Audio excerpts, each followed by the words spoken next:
Chicken குழம்பும் chicken சுக்காவும் எப்படி செய்கிறதுங்கிறத பார்க்கலாம். அதுக்கு பட்டை, கிராம்பு, ஸ்டார் பூ கொஞ்சம் எடுத்து வச்சுருக்கிறேன். 7, 8 பல் பூண்டு, ஒரு துண்டு இஞ்சி, 2 தக்காளி, 2 பெரிய வெங்காயம் எடுத்து வச்சுருக்கிறேன். இந்த இஞ்சி, பூண்டு, பட்டை, கிராம்பு எல்லாத்தையும் ஒரு மிக்சியில் போட்டு 1-2 நம்ம அரைச்சி வச்சுக்கிறோம். நம்ம செய்ய போகிற சிக்கனோட அளவு வந்து 1/2 கிலோ. அதில் கொஞ்சம் சுக்காவும் செய்ய போகிறோம்.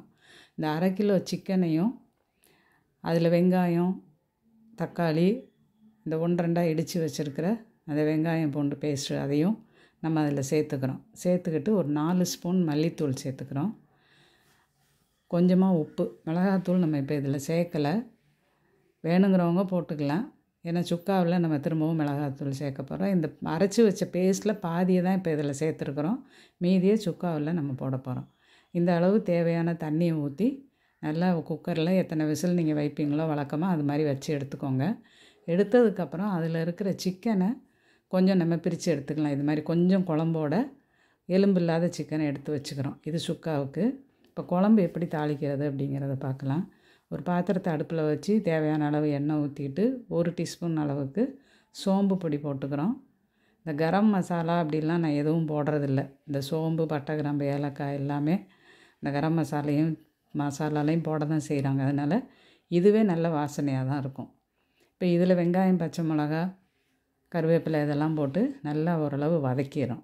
வதக்குனதுக்கப்புறமா அந்த எடுத்து வச்ச சிக்கன் போக மீதி இருக்கிற சிக்கனையும் அந்த குழம்போட மசால் பொடி கலந்த கலவையும் இதில் சேர்த்துக்கிறோம்.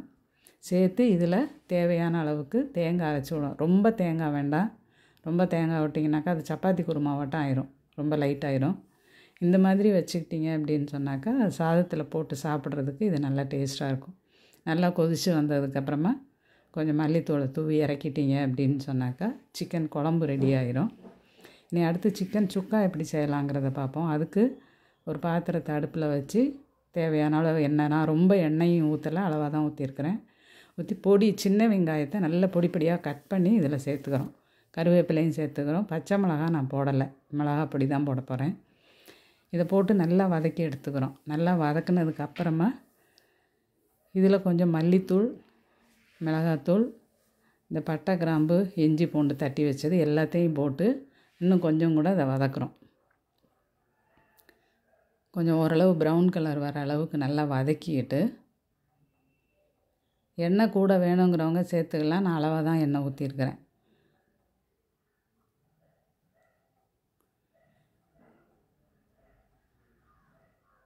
இதை ஓரளவு வதக்கி விட்டுக்கோங்க. நல்லா வதங்கி வந்ததுக்கப்புறமா நம்ம இந்த எடுத்து வச்சுருக்கிற சிக்கன் தனியாக வச்சுருக்கிறத இதில் போட போகிறோம்.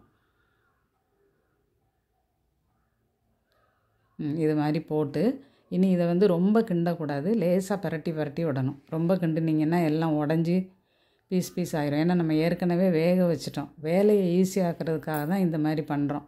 நீங்கள் மசாலாவை போட்டு வேக வச்சுக்கிட்டே இருந்தீங்கன்னாக்கா ரொம்ப நேரம் வேக வைக்கணும்.